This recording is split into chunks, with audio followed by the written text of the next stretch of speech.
Dan saya lihat analogi itu juga bisa dibawakan ke dalam kehidupan abstrak. Itu lemah daya dalam bidang ekonomi. Oleh karena itu, tentu saja orang akan berusaha supaya titik lemah kita ada bersama kita. Sehingga lebih mudah bagi mereka untuk mengalahkan. Nah, kalau kita nggak sadar kelemahan kita, maka kita akan selalu dipermainkan ke orang. Kalau kita nggak sadar kelemahan kita, maka tentu orang akan mudah mengalah. Sehingga hari ini saya lihat ya, jika memang majority tidak jadi penentu berapa jumlah umat Islam kita di Indonesia.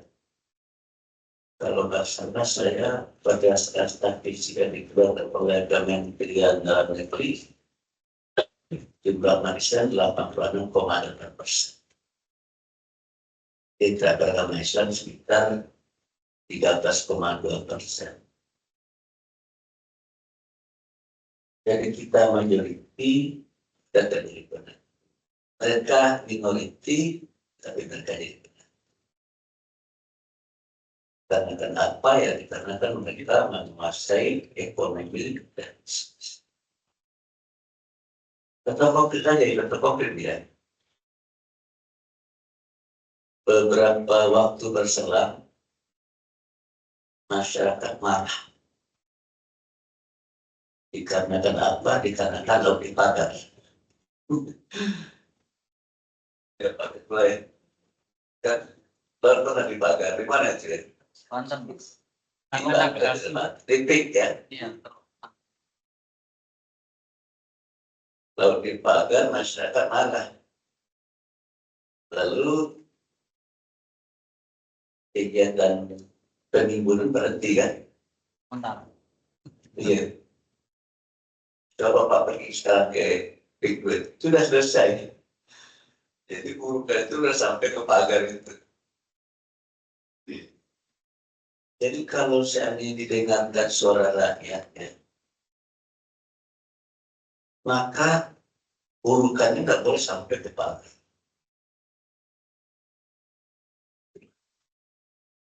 Karena masyarakat meminta itu loh yang diurut.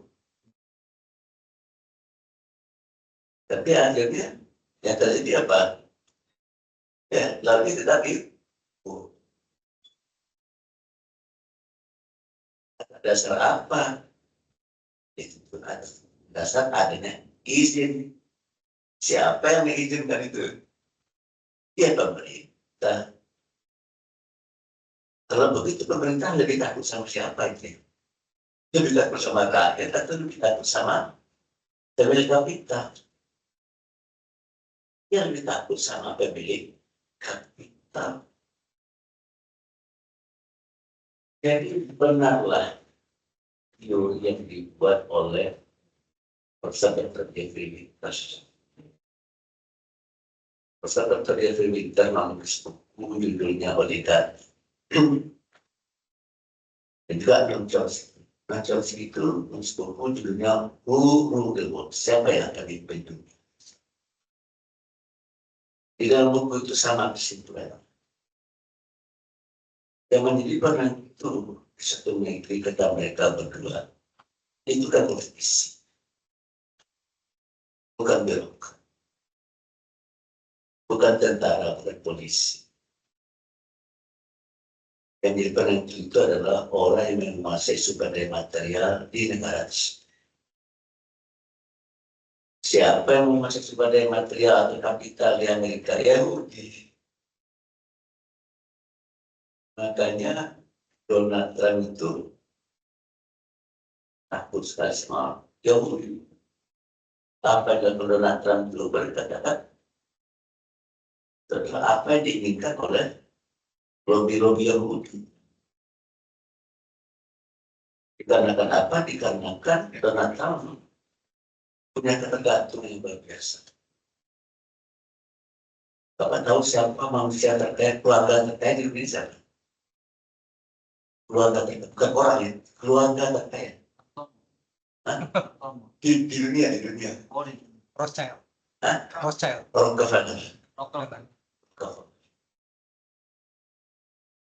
Kekayaannya melebihi era APBN kita kan. Ini kantor ngurus APBN dia. Iya, betul. Melebihi APBN kita. Kayaknya. Ya jadi itulah data dan fakta yang ada di negeri sana ya. Maka ketika saya pergi ke Libya di masa pemerintahan Muammar Gaddafi, kami bertanya kepada Muammar Gaddafi, karena waktu itu Barack Obama baru saja. Pak Gaddafi, siapa Obama ini? Gitu. Kata Muammar Gaddafi ini, he is the real Muslim. Obama Kristen. Supaya mengetahui saya dia bukan Kristen. Bapaknya memang pernah beragama Islam. Cuma meskipun beliau tidak beragama Islam, adalah sedikit keberpihakan kepada Islam. Bahwa ukurnya adalah keberpihakan beliau terhadap rakyat Palestina. Waktu itu Obama melarang Israel untuk membangun di Timur Barat. Jadi Palestina itu dibagi dua aja. Satu Gaza, yang berdebat. Jadi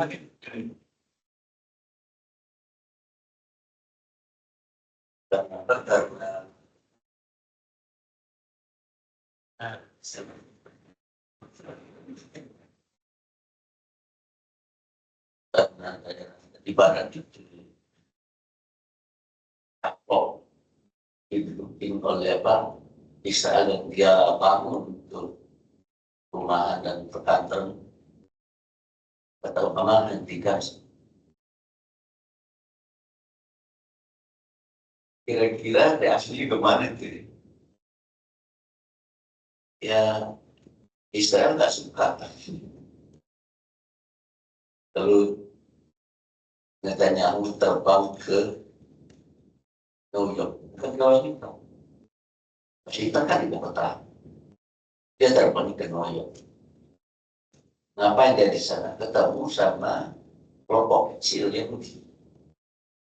yang mewarnai kehidupan politik dan ekonomi Amerika. Lalu kelompok Yahudi itu mengancam Barack Obama supaya mencabut pejabat. Barack Obama nggak mau cabut. Sementara beliau mau mengikuti Pilpres 2 Maret 2002. Pilpres 2002. Lalu biasa kalau orang mau Pilpres lagi, lokal politik. Ternyata popularitas Obama itu melorot. Dicari penyebabnya adalah karena Obama tidak lagi mendapat dukungan dari kelompok Yahudi. Lalu akhirnya karena sudah tahu sebabnya dan tidak diobatin, lalu Obama mencabut ucapannya. Naik lagi popularitas Obama sehingga Obama terpilih kembali sebagai presiden struktur. Jadi di sini nampak oleh kita bahwa kekuatan ekonomi dan finansial itu benar-benar kuat itu. Kekuatan ekonomi itu sangat kuat. corak dari penyakit bangsa berarti kan. Di negara kita yang menguasai ekonomi dan bisnis adalah sesudah kita dari etnis Cina.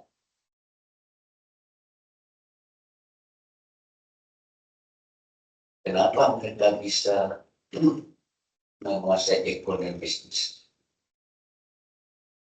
Ya karena mereka serius terjun dalam dunia ekonomi dan bisnis.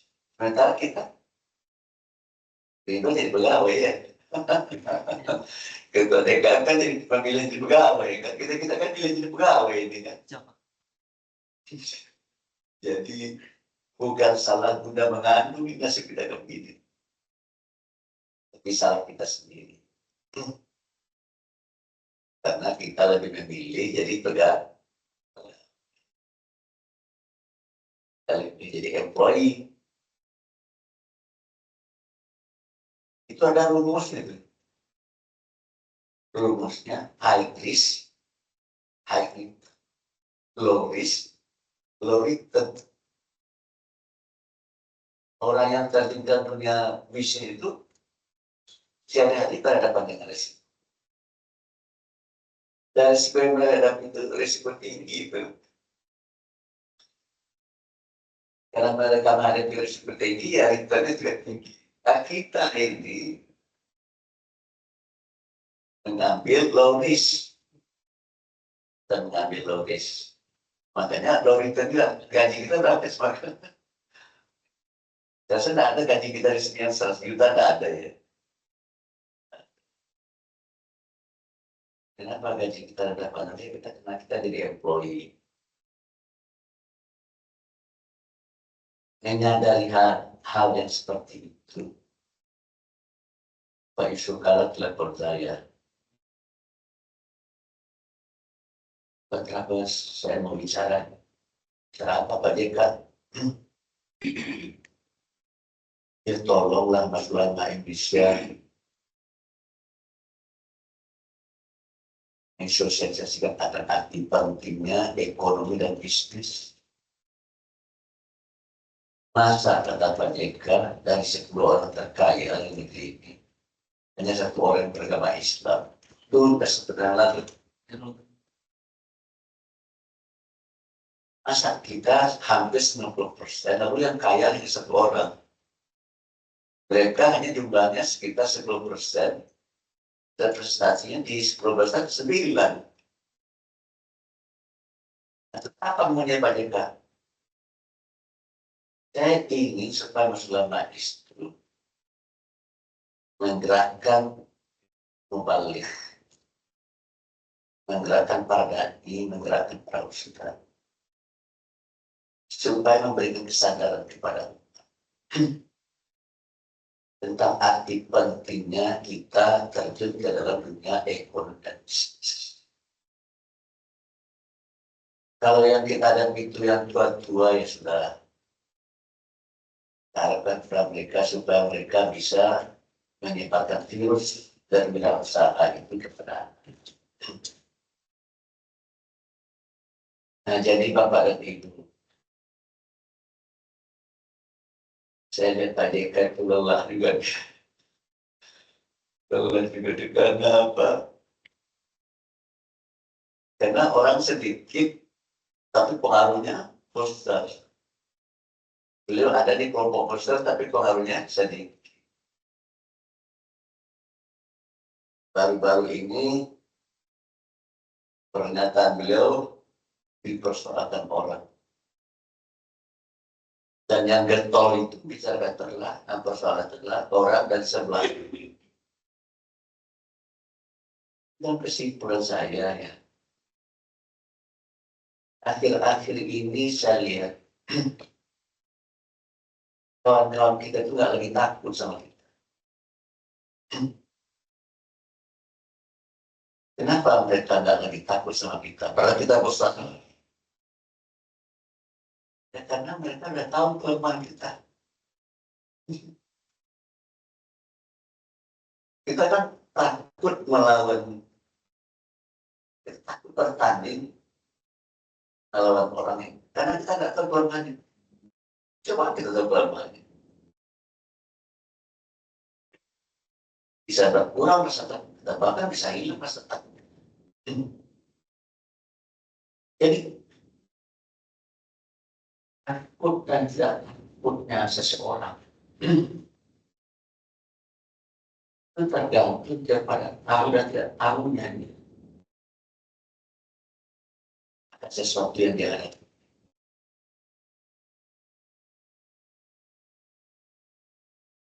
Takut dan takut seseorang kalau dia tidak punya ilmu untuk mengendalikan proses. Makanya saya takut sekali dengan harimau. Takut sekali dengan singa. Tetapi di dunia yang tarik itu dia tidur dengan harimau. Dia tidur dengan singa.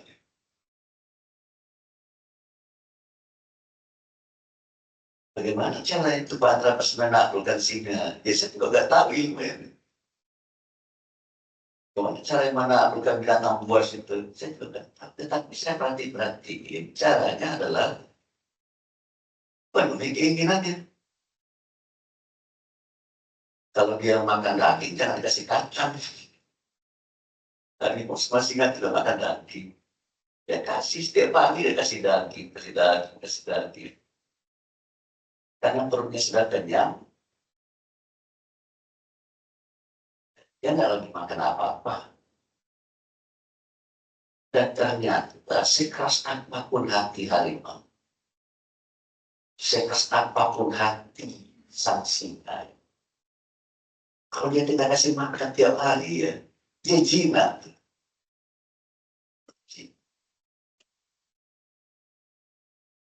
Makanya kawan-kawan kita itu nggak takut lagi sama kita. Yang tadinya dia lihat kita beringas gitu ya. Yang tadi dia lihat kita ini apa gitu kan. Tetapi karena setelah dikasih makan, jinak semuanya kan gitu ya.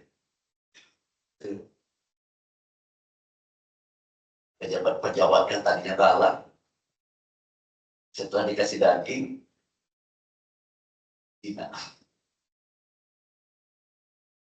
Jadi benarlah ya. Kata-kata orang alim, kata-kata orang bijak. Saya tahun 2016 berkunjung ke sebuah rumah. Saya ingin bertemu dengan seorang kiai yang sangat saya hormati, yang bisa segani. Namanya Profesor Dr. Haji Ali Afri. Saya datang bertamu Pak Kiai. Saya oleh kawan-kawan di Munas MUI tahun 2015 saya jadi sekta jenderal. Pak Kiai kan pernah jadi ketua umum dan Thomas saya. Lalu beliau nasihat saya. Apa kata beliau? Ada kata-kata orang arif yang harus kamu ucapkan baik-baik. Apa itu Pak Kiai? Orang arif itu bilang begitu. A'ti man syi'ta fa innaka amin. Was'al man syi'ta fa innaka asir. Kalau saya terjemahkan secara bebas, lalu kata-katanya saya susun dalam bentuk serup akibat. Jika titik-titik, maka titik-titik. Kata setelah jika menjadi sebab, kata setelah maka menjadi akibat. Kalimat seperti berikut. Jika engkau memberi kepada orang yang engkau kandungi, saya mengasih sesuatu kepada orang saya kandungi, maka saya akan bisa memerintah-perintah. Dan jika saya minta-minta kepada orang itu, dan jika engkau minta-minta kepada orang itu, Makanya kalau kami tahu ada pertanyaannya, ada nggak pejabat di negeri yang tidak disanggupi oleh pemilik kapital? Ada nggak pejabat di negeri yang tidak minta-minta sama pemilik kapital? Nyaris sangat sulit untuk mencari yang tidak disanggupi. Nyaris sangat sulit untuk mencari yang tidak minta-minta. Semuanya nyaris sudah disanggupi dan sudah minta. Kalau gitu kesimpulannya apa? Kesimpulannya kebanyakan daripada pejabat kita sudah menjadi orang suruhan, sudah menjadi orang diperintah-perintah oleh seperti kita. Kebanyakan dari para badan kita sudah menjadi tawanan. Makanya ketika seorang teman bercerita kepada saya, dia diundang oleh seorang konglomerat mencari suatu masalah. Dan di rumah itu ternyata banyak aparat. Aparat yang sudah di atas ya, yang sudah berbintang. Di teman saya ini kaget. Lalu dia duduk di ruang tamu. Dan itu teman-teman berbintang tadi ikut menemani. Dan ini tiba-tiba keluarlah sang bos pakai celana pendek.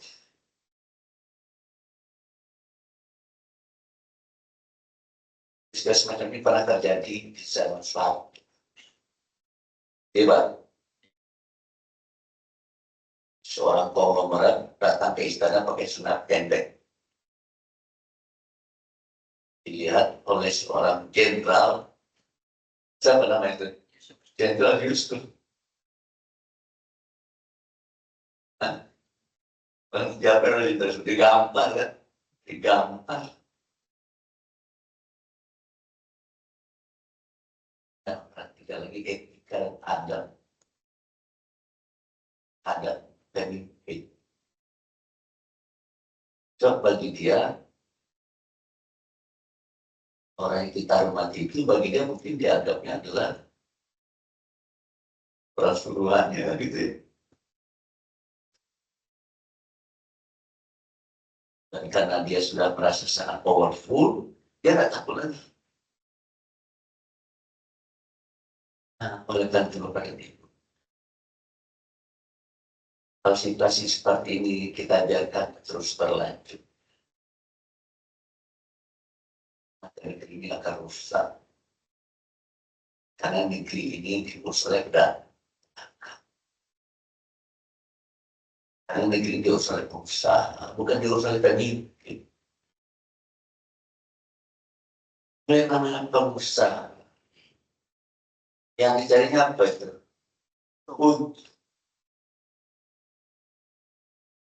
Kalau pemimpin yang dicari apa?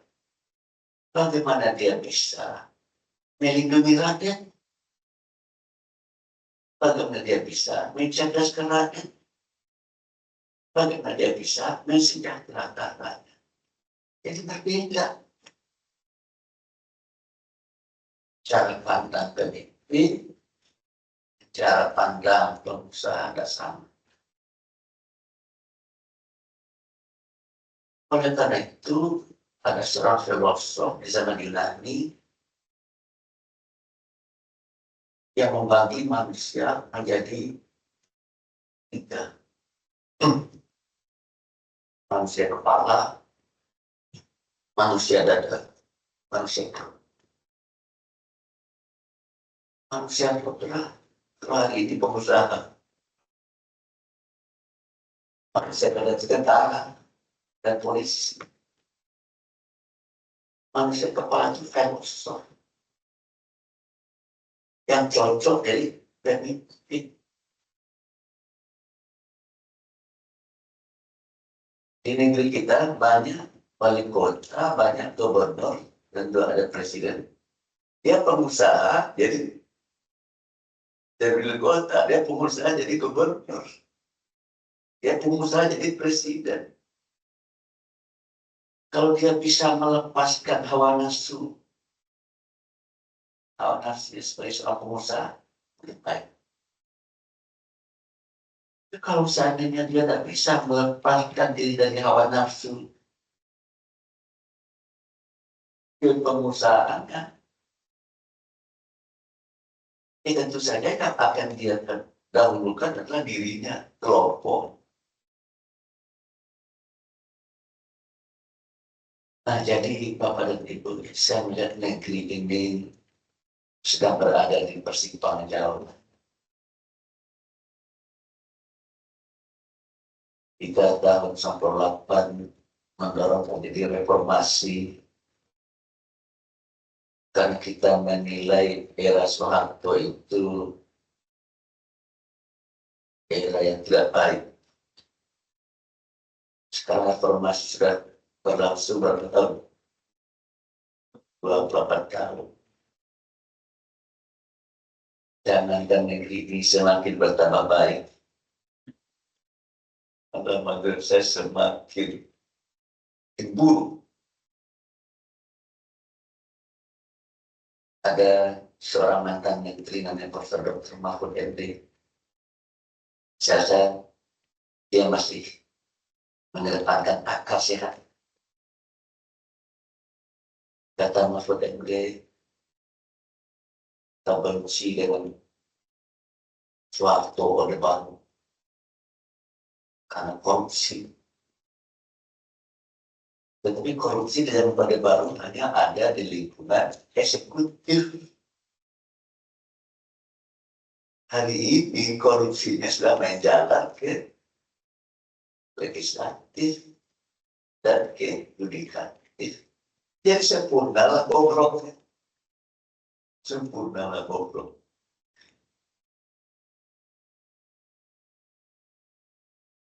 Terakhir muncullah Prabowo, semangat yang luar biasa. Muncullah Purbaya dengan semangat yang luar biasa. Tapi hari ini saya Purbaya wajahnya sudah mulai kuyup. Merasa lagi sakit-sakitan juga. Karena kan apa yang depan pasti karena kan masalah yang kita hadapi luar biasa.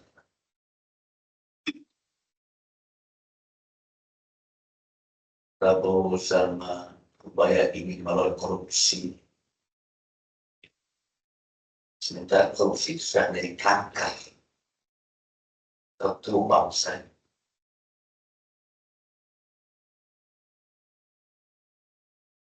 Saya tidak bisa membayangkan ya Pak Prabowo bilang kemanapun koruptor itu lari akan saya kejar. Dia lari ke Antartika, saya akan kejar ke Antartika. Dia lari ke Gurun Sahara, saya akan kejar ke Gurun Sahara. Jempol, Pak.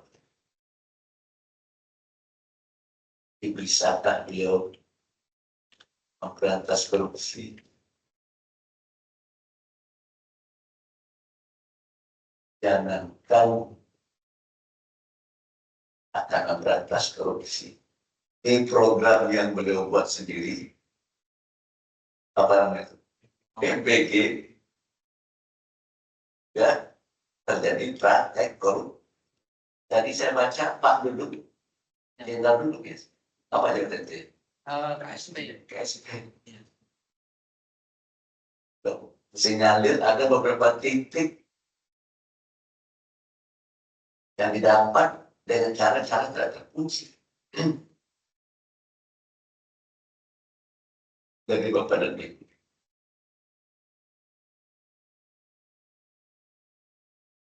Rasa siapapun hari ini bingung melihat masalah ini.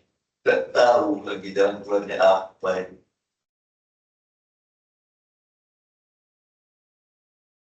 Ya kita berdoa, kita kan tidak boleh bersalah, karena itu tidak boleh bersalah. Kita berdoa pada Tuhan, kepada Allah, bukan hati pada diri kita, bukan hati rakyat kita. Memang ada saya lihat orang-orang dan tokoh-tokoh tertentu yang ingin menggiring ya. Terjadi reformasi di kedua ada rejimnya, ada hari ditumpangkan gitu. Tapi kalau menurut saya, jangan sampai hal itu terjadi. Kalau hal itu terjadi, polnya besar sekali. Kita reformasi dan pelan-pelan sampai 2010, selesai juga itu besar. Oleh karena itu saya hanya mengharapkan supaya para pemimpin yang ada hari ini dan takut dan kritis. Jangan terlalu responsif dengan kritik. Dengan hati yang jernih, kepala yang dingin, dan kalau kritik itu benar, terimalah bagi kebaikan bangsa dan negara. Saya takut sekali kalau seandainya para pemimpin di negeri ini lagi mau mendengar kritik, maka saya rasa DPR tidak akan bisa memperbaiki. Karena kita DPR kita bercacat. Akhirnya solusinya adalah people power. Rakyat yang akan berbicara. Cuma kalau rakyat berbicara, rejim tumbang dan peristiwa yang akan terjadi akan mengenaskan seperti terjadi di Sri Lanka, seperti terjadi di Nepal. Tetapi oleh karena itu dari masjid yang mulia ini kita berdoa. Apa yang kita doakan ya, kita doakan bangsa dan negara kita ini. Kita doakan para pemimpin kita supaya ditunjuk oleh Allah. Kita berdoa supaya umat kita yang mayoritas ini, yang beragama Islam, berubah nasib. Dan salah satu yang ingin kita doakan, supaya umat kita ini jangan menjadi umat Allah. Saudara Nabi jangan ketinggalkan anak dalam keadaan lemah. Sepanjang pengetahuan saya, ada 12 dari strategis yang warga negeri, agamawan, politisi, cendekiawan, pengusaha, birokrat, jurnalis, kelompok profesional, pendidik, budayawan, pekerja sosial, tentara, polisi, dan penegak hukum. Semua kita tinggal satu, yaitu dari strategis usaha. Karena itu pesan Pak JK, tolonglah cepat khotib-khotib, da'i dan ustaz-ustaz yang berbicara di mimbar-mimbar itu tidak berbicara ekonomi dan bisnis. Sesuai dengan topik masjid dan ekonomi umat. Di sana masjid ini kita jadikan sebagai tempat medium untuk memberdayakan ekonomi. Saya lagi membaca surat-surat Al-Kafal yang kaya dari ternyata juga miskin. Di Syria ternyata juga miskin. Dari Tanjung ternyata juga miskin. Orang yang hari ini kaya sedang juga miskin. Jadi jangan anggap remeh orang miskin. Karena orang miskin, bila dia punya semangat untuk apa? Untuk maju, untuk bangkit, dia tidak bisa jadi orang. Dia tidak bisa menjadi orang yang berkuasa. Oleh karena itu saya ingin mengakhiri virus untuk itu bisa kita semai melalui masjid. Dan sesat dalam masjid Nurul Iman, cahaya iman, masjid yang menyinari jamaahnya, jamaahnya punya semangat. Kalau tidak, berbagi dari berjamaah minimal pada anak-anak berjamaah. Kalau itu ajarlah anak-anak bapak dan ibu berbisnis. Tanamlah benih hidup sadar. Saya yang dapat menolong anak kita. Sesuai orang tua cepat kedua, tak mau anak kita setelah, tak mau anak kita sulit gitu. Ya kita tiru secina. Kalau ada habis, dibuat habis. Kata-kata utul ilma walau bersitu tulah ilmu musuh negeri Cina. Ya tidak usah kita pergi ke Beijing sana. Tidak usah kita pergi ke Xinjiang dan Guangzhou. Kita belajar di Cina yang ada di sini. Bagaimana mereka mendidik anaknya, bagaimana mereka membesarkan anaknya, bagaimana mereka mencetak anak-anaknya. Berarti berlanjut. Demikian, terima kasih. Wassalamualaikum warahmatullahi wabarakatuh.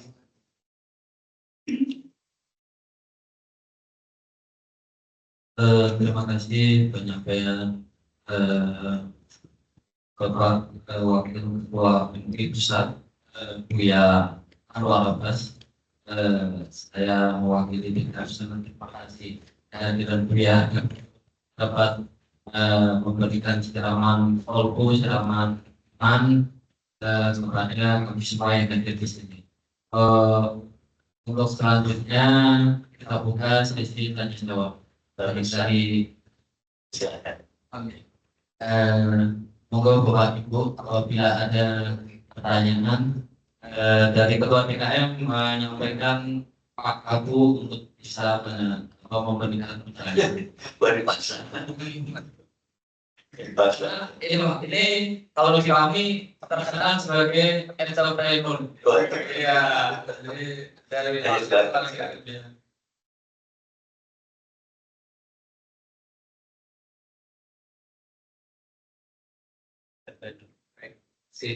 Assalamualaikum warahmatullahi wabarakatuh. Tema kita kan masih dari ekonomi. Kemudian tadi banyak cerita tentang negara, kekayaan orang terkaya dunia. Kalau dari masjid kita, masjid kantor, masjid atau pemerintah kita ini kira-kira kalau kita mau mengembangkan ekonomi atau memberikan ilmu tentang ekonomi ataupun bisnis mulai dari mana? Kalau materi yang kita dapat ini kan sepertinya masih dilatih. Nah, supaya teman-teman ini bisa mengawali, bisa memulai, berani untuk berbisnis dan sebagainya sehingga ekonomi Pak ini akan meningkat. Sedangkan kami pegawai negeri ini mulai dari mana? Terima kasih. Assalamualaikum warahmatullahi wabarakatuh. Ini siapa yang boleh?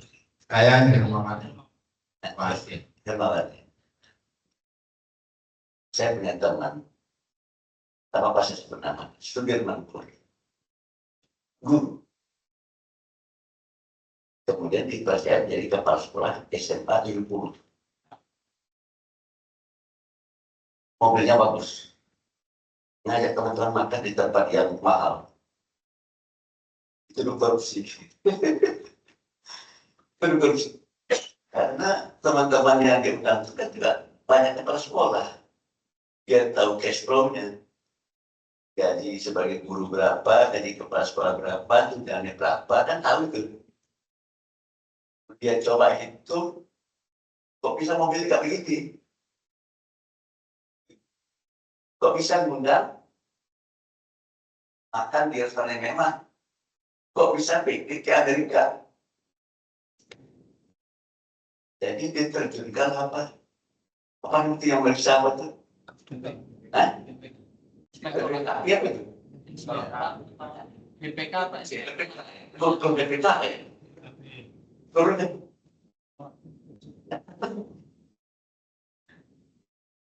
Lalu akhirnya dia jelaskan, saya ini punya bisnis. Apa bisnis Bapak? Saya punya ayam potong. Berapa jumlahnya? 3 juta. Dan sekali sebulan dia panen. Itu kan ayam potong itu 28 hari, paling lama 30-40 hari. Nah, kalau 3 juta, untung 1.000 aja.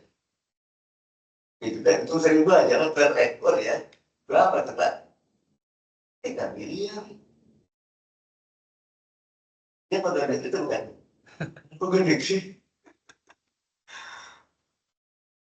Pegawai negeri punya usaha. Cuma kalau dia tidak punya bisnis, dari mana begitu?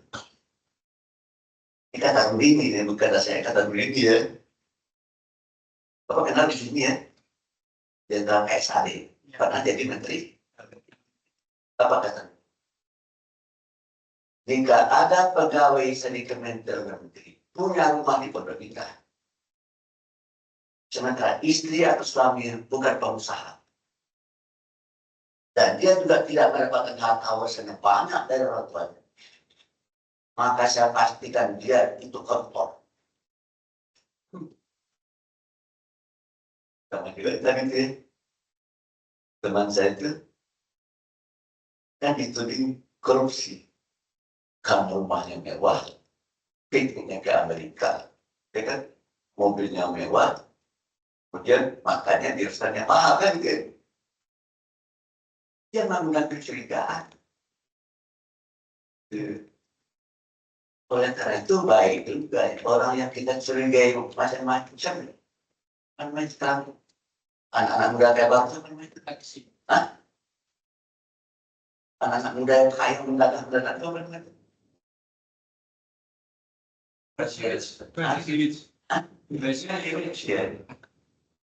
Jadi ini membuktikan dari mana sekalian itu. Ternyata kebanyakan, bukan kebanyakan. Para gereja itu ternyata punya banyak uang karena lewat dia penting untuk melakukan pencucian uang. Nah, kita jangan begitu. Kita, kalau Bapak bertanya ya, teman saya itu bisa jadi model. Kalau Bapak tidak bisa menjadi bisnisman, jadi investor, apa beda bisnisman dengan investor? Kalau bisnisman, dia yang harus bisnis. Kalau investor, enggak dia yang harus bisnis. Dia hanya investasi. Dia investasi, tinggal dia mendapatkan laporan hasil investasi. Orang yang kaya lewat investasi itu namanya Warren Buffett. Warren Buffett itu udah punya perusahaan tuh. Dia investor. Juga si yang merusak negara kita siapa namanya itu sudah Soros. Investor. Investor itu bisa dipelajari di bawah.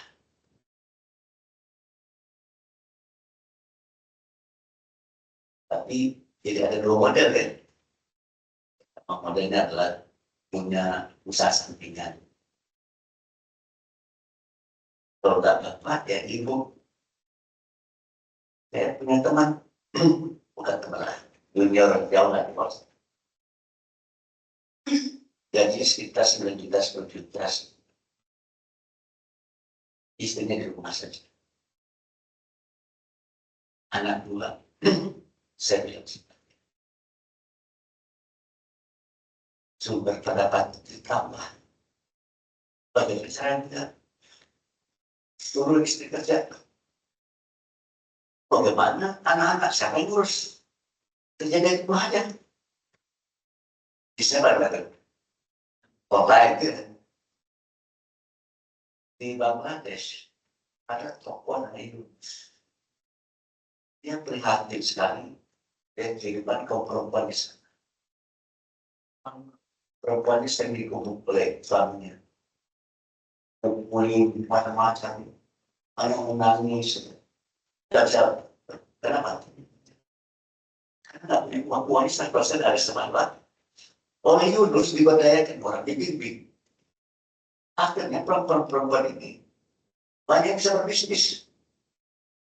Banyak perempuan yang menjadi kaya. Dan itu dipukul, istri tak cerai. Itu dipukul, sehingga angka perceraian di Bangladesh itu meningkat. Bukan suami menceraikan istri, tapi istri yang minta diceraikan. Nah, bawahan saya ini, saya ajarin, suruh berbisnis istrinya. Sekarang pendapatan istrinya sudah 2-3 kali lipat pendapatan suaminya. Saya bilang, nasib kamu terancam. Nah, kalau istri pendapatan lebih besar daripada suaminya, biasanya dia suaminya akan terhimpit, ya, lidahnya akan terhimpit.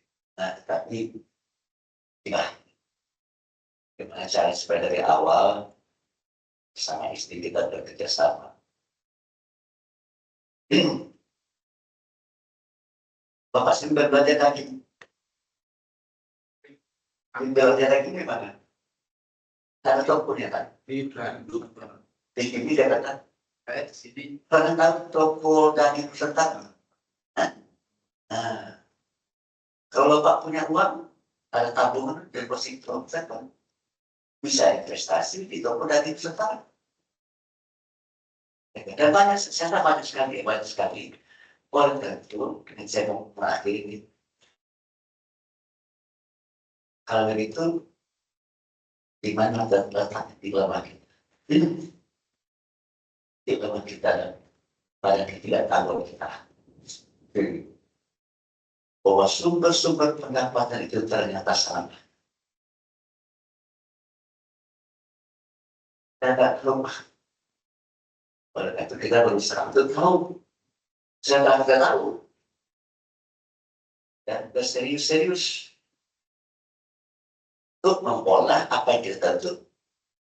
Sebelum saya dikonversi jadi duit.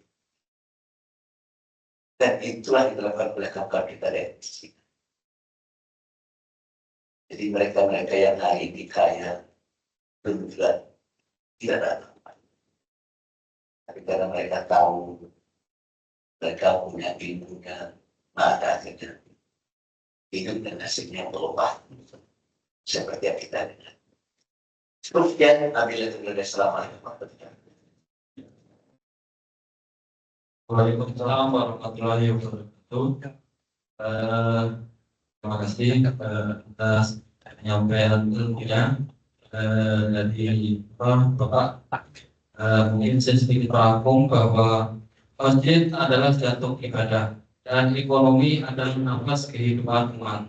Melalui momen menyambut Idul Adha ini, mari kita satukan keduanya. Selepas dari kajian ini dengan tekad baru untuk memakmurkan masjid secara spiritual dan dimakmurkan oleh masjid secara finansial. Sebagai penutup, marilah kita jadikan momentum ini untuk sebagai kebangkitan ekonomi dari serambi masjid. Jika di masa Nabi Muhammad masjid adalah pusat peradaban dan pasar umat, maka hari ini kita berkomitmen untuk menjadikan masjid ini sebagai lumbung kesejahteraan bagi jamaah dan masyarakat sekitarnya. Mungkin itu yang bisa kami sampaikan, lebih kurangnya mohon maaf. Wabillahi taufiq wal hidayah. Wassalamualaikum warahmatullahi wabarakatuh.